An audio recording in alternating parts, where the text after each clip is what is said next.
Welcome back to another technical deep dive here in the debug zone. Today we're tackling a big question and breaking it down with insights from other users. Hopefully this clears up some misconceptions and helps you get the answer you need. So buckle up, stay a little curious, and let's jump right in.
And that's a wrap.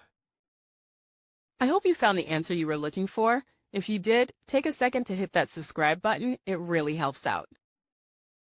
And let me know in the comments which solution worked best for you.